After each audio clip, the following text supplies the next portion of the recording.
கோவில்கள் மூலமாக பொருளாதாரத்தை மேம்படுத்த இந்து சமய அறநிலையத்துறை தவறிவிட்டதாக மாநில பிஜேபி தலைவர் அண்ணாமலை குற்றம் சாட்டியுள்ளார். இந்து கோவில்கள் தொடர்பான கண்காட்சியும் நிர்வாக கருத்தரங்கும் திருப்பதியில் நடைபெற்று வருகிறது. நேற்றைய முதல் நாள் தொடக்க நிகழ்ச்சியில் ஆந்திரா, மகாராஷ்டிரா, கோவா மாநில முதல்வர்கள் கலந்து கொண்டு பேசினர்.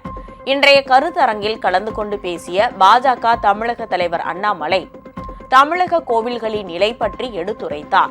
பின்னர் செய்தியாளர்களை சந்தித்த அவர் திருப்பதி ஏழுமலையான் கோவிலின் சந்தை மதிப்பும் அது சார்ந்த பொருளாதார பரிவர்த்தனைகளும் 2.5 லட்சம் கோடி ரூபாயாக அதிகரித்திருப்பதாக குறிப்பிட்டார். அதற்கு முன்னதாக தொடங்கப்பட்ட தமிழக இந்து சமய அறநிலையத்துறை தமிழக கோவில்கள் சார்ந்த பொருளாதாரத்தை மேம்படுத்தவில்லை என்றார். திருப்பதி தேவஸ்தானம் 1932 அதே காலகட்டத்தில் வந்த ஒரு சட்டம். நம்ம HRNC சட்டம் 1926 வந்துச்சு. திருப்பதி பாத்தீங்கன்னா ஒரு கோவில் 2.5 லட்சம் கோடி ரூபாய் மதிப்பு. தமிழ்நாட்டுல எத்தனை கோவில் நம்ம 10,000 கோடி சொல்ல முடியும், அல்லது 50,000 கோடி சொல்ல முடியும். ஸோ டெம்பிளுக்கு அவ்வளவு பொட்டன்ஷியல் இருக்கு, அவ்வளவு வேல்யூ இருக்கு. அதை அன்லாக் பண்ணோம்னா அந்த கோவில் மட்டுமல்ல, கோவில் சார்ந்திருக்கக்கூடிய மாவட்டம் மட்டுமல்ல, அந்த பகுதியே இந்த பொருளாதார அடிப்படையில முன்னேறலாம்.